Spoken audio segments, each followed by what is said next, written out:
Okay, so very good morning, and I welcome all of you to my channel once again. So today I have come here with yet another concept or topic, I would say, related to Buddhism or Buddhist studies. So in my previous video I have discussed the Kala Chakra Tantra, which is very much practiced in the entire Himalayan region and Tibet as well. And it is one of the important aspect of Vajrayana or Tantrayana Buddhist tradition.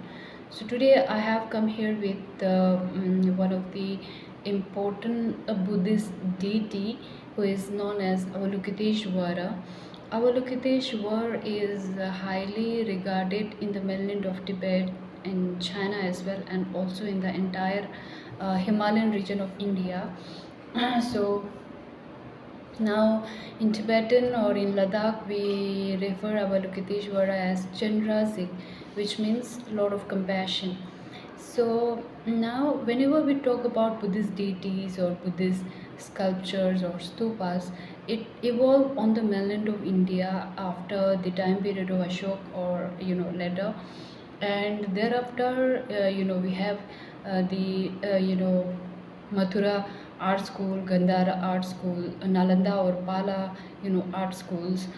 Those are the time period in which all this process of evolution of sculpture can be seen on the mainland of India, and this particular tradition or this particular art has later passed down towards the Himalayan region, and there they have got preserved or established, and in a same manner I would say, but with slight influences we can see from the geographical perspective or cultural sort of like influences we can see, but still somewhere somehow we have preserved it. So today in the entire Himalayan region or in the mainland of Tibet, we highly regarded and even revere and worship Avalokiteshvara. So it is very important for all of us to understand the meaning of Avalokiteshvara, like why we used to worship, why we worship Avalokiteshvara. So the Avalokiteshvara is, if you go to the Himalayan region, everyone,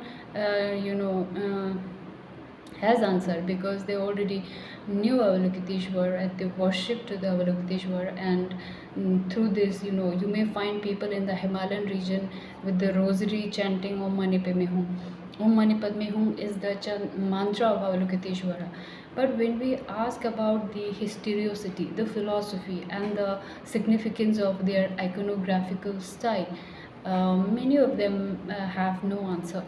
So which is why I thought to make this video, so that the young generation may get some benefit out of it.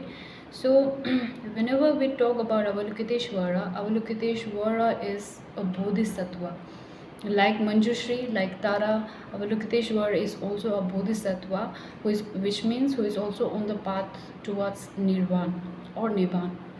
So a bodhisattva, as you already know, that it's a it's a term which is already present in the Pali tradition as well as in the Sanskrit Buddhist tradition, Mahayana Buddhist tradition, but it was framed to propagate the teachings of Buddha or Buddhism. So in the Theravada tradition, we can see the concept of bodhisattva in the texts like Jatak and Mahavastu, but in the Mahayana tradition we can see the concept of bodhisattva was like highly systematized and developed in the Mahayana tradition.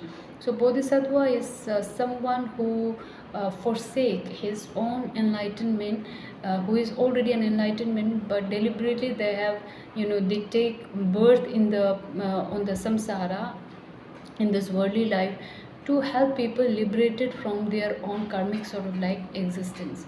So Avalokiteshvara is also one of this bodhisattva on the high level of like maybe 10 to 9 to 10 level of bodhisattva bhumi. So but which is why he is a bodhisattva, and he can he has thousands different form of like manifestation. So he can manifest it in several form, and in Tibet especially we considered His Holiness the 14th Dalai Lama as the incarnation of Avalokiteshvara, and which is why we worship Avalokiteshvara. Now I think it's important for all of us to understand the process of like evolution on the mainland of India, because I think we sometimes blindly worship the Avalokiteshvara without knowing its meaning. So Avalokiteshvara is Buddhist sattva, and it can manifest in different form. So there is not only Avalokiteshvara, but there are many manifestation of him like Padmapani, Chandi, then Lokeshwar, then Avalokiteshwar with 11 head and 1,000 hands and 1,000 eye, like that. But not all Avalokiteshwars are like not all Lokeshwars are like Avalokiteshvara. Suppose if many people from the Himalayan region have visited to Nalanda Museum, you must have seen the Lokeshwar, but not Avalokiteshwar. So Avalokiteshwar, if we look at his sculpture, it has 4 arms, and 4 arms basically represent the 4 Brahma Vihar as well. Brahma Vihar is one of the very I would say ancient Indian sort of like teachings. Even beyond Buddhism, the practice of Brahma Vihar was there. Brahma Vihar means Karuna, Mudita, Upekha, and Karuna, Mudita, Metta, and Upekha. So loving kindness, compassion, joy, and equanimity. So sometimes it also represents the 4 Brahma Vihar, but at the same time, suppose if we observe the sculpture of like Avalokiteshwar, it has 4 arms. So the first 2 pair of hand is in this position, and within this folded hand there holds a jewels. Now this jewel basically represent to the bodhicitta, and bodhicitta is another important concept. Bodhicitta basically refers to the consciousness, the pure nature of mind. And holding this treasure of bodhicitta near to hand, near to heart, represent the care and the consideration for all sentient beings, not only human beings but all sentient beings. Likewise is second pair. I have said Avalokiteshvara has 4 different arms. So first 2 hands hold the jewels or the treasure, which is called as bodhicitta, and the second hands, second 2 hands, the right hand hold the rosary or mala, and the left hand hold the lotus. Now rosary basically represent the liberated sentient beings. Avalokiteshvara is known for helping people to get liberated from the cycle of samsara, as prescribed as mentioned in this ancient Buddhist text. So he no one can, as Buddha has already mentioned, that no one can enlighten other person, but only one can liberate oneself. No one can liberate others, but only one can liberate oneself. But in the Mahayana Buddhism, the concept is little bit different. Here they have already framed out the concept of Bodhisattva, and Bodhisattva is someone who help others to get liberated. By knowing that they cannot completely liberate human being, but they can provide in some way, provide help in some way, so that other people may get aware to the teachings or the practice, or to help them put back on the track towards nirvana. So that is why rosary represent the liberating sentient being, and similarly the second left hand hold the lotus, and lotus represent to the emptiness, the wisdom. Okay, so emptiness is another important concept in Buddhism, which we will discuss another time.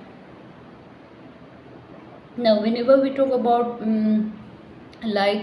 emptiness is like the reality of oneself and the reality of the whole world, which is very impermanent, which is relative, I would say. So so that is about the Avalokiteshvara. Now about its iconography, about its posture, about its position. Now talking about its philosophy and like its historicity. In the academic line, as I have already mentioned, in the common life, I think it's normal to just blindly chant the mantra of Avalokiteshvara and worship like that. It's okay, there's no problem in that. But suppose if we are doing some sort of like research, and suppose if we are working genuinely on the path of prescribed by Gautam Buddha, it is very important to ask question and reason. So which is why whenever we talk about Avalokiteshvara or deity like Manjushri Tara, people have no clear clue about their source, about their reference, about their origin. So now when talking about Avalokiteshvara, you know in since in the Theravada tradition we find no references about Avalokiteshvara, but in the Mahayana tradition we have this 9 fundamental treaty called No Vipulya Sutra. In the 9 this fundamental treaty we have Pragya Paramita Sutra, Shirapki Bharultu Chinba, Sadram Pundrik like Padma Karpo or Lotus Sutra, then Lalit Vistar, then Lanka Avatar, then Tathagat Guhaya Kanda Yuva, isn't it? So like there's Samadhi Nirmochan Sutra, like that we have 9 fundamental treaties. So on the basis of that 9 fundamental treaties, we can find evidences about this Buddhist deity called Avalokiteshvara. So now talking about the origin of this fundamental text treaty of Mahayana, it is in the language of mixed hybrid Sanskrit. So there is no standard Sanskrit but mixture of Pali, Prakrit and Sanskrit, written down much later during the time of Pala Harshvardhan king in the ancient India. But if you go by the text, then you will find the incident that happened during the lifetime of Gautam Buddha, but it was, I think, written down much later. So during the 8th century CE maybe. So and after that, then that teachings got passed down towards the Tibet and the entire sort of like northern Himalayan region of India, including Ladakh as well. So so now in the reference to for this Avalokiteshvara, you may find the references in the text like Heart Sutra, and Heart Sutra is like Shirabnyambo, and then comes the Sadram Pundrik Padma Karpo. And the Sadram Pundrik text contain total of 27 chapter, out of which 25th chapter is titled as Avalokiteshvara Sutra.